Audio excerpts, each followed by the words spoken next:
हमेशा तरह तरह का खाना बनाना बहुत अच्छा लगता था। वो हमेशा अपने ससुराल वालों के लिए चटपटा खाना बना दिया करती और वो खाना खाकर घर वाले भी बहुत ज्यादा खुश हुआ करते थे। उसके ससुराल वालों को उसके हाथ की बिरयानी बहुत ज्यादा पसंद थी।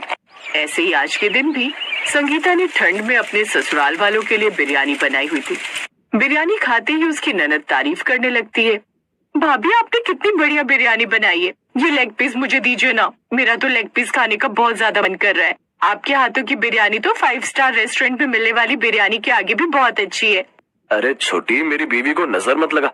मेरी बीवी जानता हूँ मैं कि बहुत अच्छा खाना बनाती है, तभी तो मैं खुद ही इसकी तारीफ करते हुए थकता नहीं हूँ। और इस हड्डी जमा देने वाली ठंड में संगीता के हाथों की बिरयानी की तो बात ही अलग है। अरे सुनो ना संगीता, जरा एक लेग पीस मुझे भी दे दो। ऋतिक जी, आपने पहले ही अपने हिस्से का लेग पीस खा लिया है। अब ये लेग पीस माँ जी का है और माँ जी को ही मिलेगा। माँ जी अगर अपनी मर्जी से आपको अपने हिस्से का लेग पीस देती है तो ठीक है। क्यों माँ जी, मैं ऋतिक जी को आपका लेग पीस दे दूं? अरे ऐसे कैसे, मेरी बहू हफ्ते में एक बार बिरयानी बनाती है और वो भी अगर मैं इसे दे दूंगी तो मैं क्या खा पाऊंगी। सब लोगों के लिए एक एक लेग पीस बनाया था ना। ऋतिक, ज्यादा लालच करना अच्छी बात नहीं होती। संगीता बहू कल परसों फिर से बिरयानी बना देगी। संगीता ऋतिक की थाली में थोड़ी बिरयानी और परोस देती है। ऐसे ही पूरा परिवार अच्छे से खाना खाता है। संगीता रोज इसी तरह से बिरयानी बनाया करती क्योंकि उसके ससुराल वालों को नॉनवेज बिरयानी खाना बहुत अच्छा लगा करता था। लेकिन एक दिन कुंती सिर पर हाथ रखकर ड्राइंग रूम में बैठी हुई थी।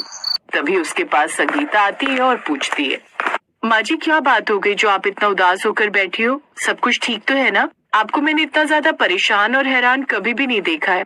सब कुछ ठीक तो है ना? अरे संगीता, तुझे क्या बताऊं, मेरी ननद इस घर में कुछ दिनों के लिए रहने के लिए आ रही है। बस यही चिंता मुझे खाए जा रही है कि अब हम क्या करेंगे। माँ जी, आपकी ननद तो मेरी बुआ सास हुई, पर अगर वो कुछ दिनों के लिए यहाँ रहने आ रही है तो इससे ज्यादा खुशी की बात तो कोई हो ही नहीं सकती। फिर आप ऐसा क्यों बोल रही हैं? क्योंकि वो तेरी, मेरी या कीर्ति की तरह नहीं है। वो अपने उसूलों की बहुत ज्यादा पक्की है और उसको नॉनवेज का नाम सुनकर भी चिढ़ होने लगती है। अब हम नॉनवेज कैसे खा पाएंगे? और तू तो जानती है कि तेरे हाथों की बिरयानी खाए बिना तो हमारा गुजारा ही नहीं होता। माँ जी, इसमें हम क्या ही कर सकते हैं। कोई बात नहीं, कुछ दिनों के लिए एडजस्ट करके देख लेते हैं। शायद धीरे धीरे हमें ही बिरयानी ना खाने की आदत पड़ जाए और उनके आगे हम बिरयानी नहीं खा सकते। अगर उन्हें ये चीज अच्छी नहीं लगती है तो हम उनका दिल दुखाने वाला कोई भी काम नहीं करेंगे। तूने बिल्कुल ठीक कहा संगीता बहू, मुझे भी समझना चाहिए। अगर मैं बड़ी होकर इस तरह की हरकत करूंगी तो बच्चे कैसे कंट्रोल कर पाएंगे। तू एक काम कर, आज फिर से हम लोगों के लिए बिरयानी बना दे और कल से तो हमारी बिरयानी बंद हो ही जाएगी। अब संगीता तुरंत ही रसोई में जाती है और सब लोगों के लिए फिर से बिरयानी बना देती है। कुंती ने सब लोगों को बोल दिया था कि ललिता के आगे यही दिखाया जाए कि सब लोग वेजिटेरियन हैं, क्योंकि कुंती के पति के देहांत के बाद कुंती ने अपने घर में खुद नॉनवेज खाना और सब बच्चों को नॉनवेज खिलाना शुरू कर दिया था, जबकि कुंती का स्वर्गीय पति और उसकी ननद वेजिटेरियन थी।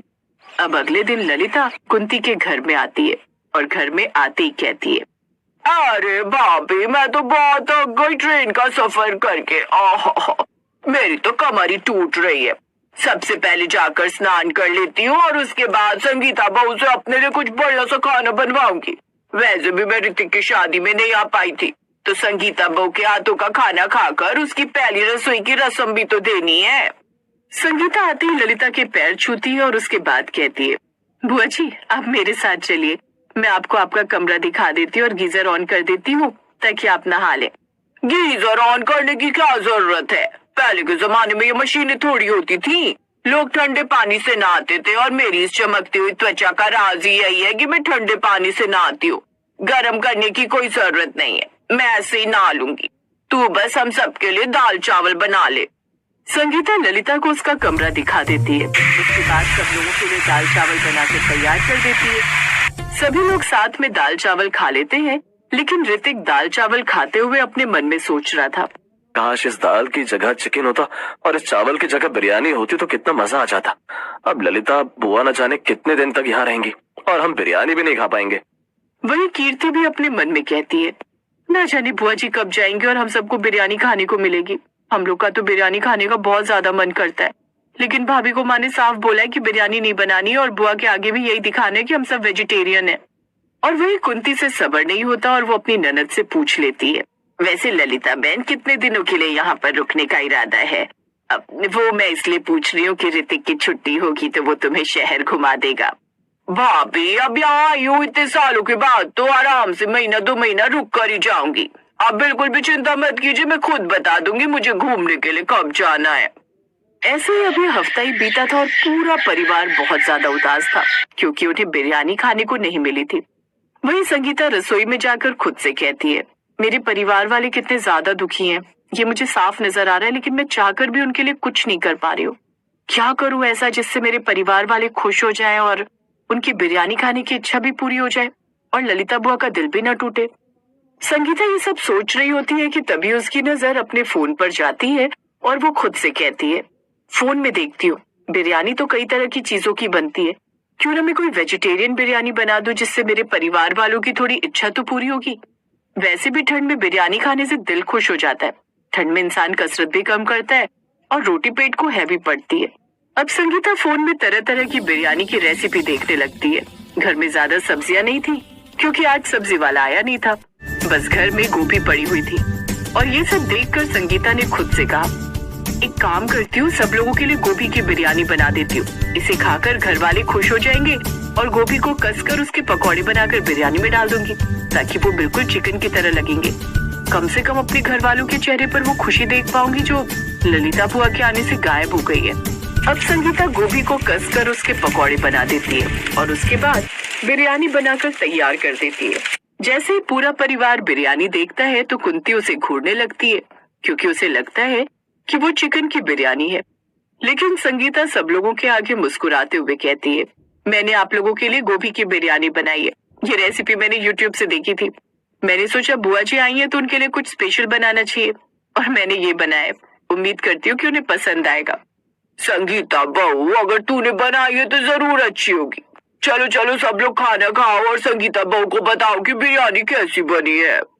पूरा परिवार बिरयानी खाते हुए डर रहा था क्योंकि उन्हें चिकन बिरयानी खाने की आदत थी। यहाँ गोभी बिरयानी उनके सामने रखी हुई थी, लेकिन जैसे ही परिवार वालों ने गोभी बिरयानी खाई तो वो बहुत खुश हो गए और कुंती ने कहा, अरे बहू, तूने तो ये गोभी बिरयानी बहुत अच्छी बनाई है और ठंड में तो ये गोभी गुलाबी बिरयानी और भी ज्यादा लाजवाब लग रही है। तू एक काम कर, हफ्ते में 1-2 दिन अब यही बना दिया कर। वैसे भी जब तक ललिता यहाँ है हम चिकन बिरयानी नहीं खा सकते, तो हम यही खा लेंगे। कुंती के मुंह से ये बात गलती से निकल जाती है और ये बात सुनकर ललिता हैरान हो जाती है, जिसके बाद कुंती उसे सब कुछ बताती है कि किस तरह पूरा परिवार वेजिटेरियन होने का नाटक कर रहा था ताकि ललिता को बुरा ना लगे। और ये बात सुनकर ललिता कहती है, भाभी, मुझे पता नहीं था कितने सालों बाद मैं इस घर में आई हूँ और आप सब मुझसे इतना ज्यादा प्यार करते हो कि मेरे लिए आप सब लोगों ने वेजिटेरियन होने का नाटक किया। मैं बहुत ज्यादा खुश हूँ कि ये परिवार अभी भी मुझे अपना मानता है। पर अच्छा हुआ आप लोगों ने वेजिटेरियन होने का नाटक किया, तभी तो हमें ठंड में गोभी बिरयानी खाने को मिली ना। ललिता की बात सुनकर पूरा परिवार मुस्कुरा देता है और उसके बाद हर कोई गोभी बिरयानी खाता है। अब ललिता उन्हें अपने घर में चिकन बिरयानी बनाने की इजाजत दे देती है, लेकिन संगीता कभी कभी गोभी बिरयानी भी बना दिया करती ताकि ललिता भी उसे आराम से खा सके।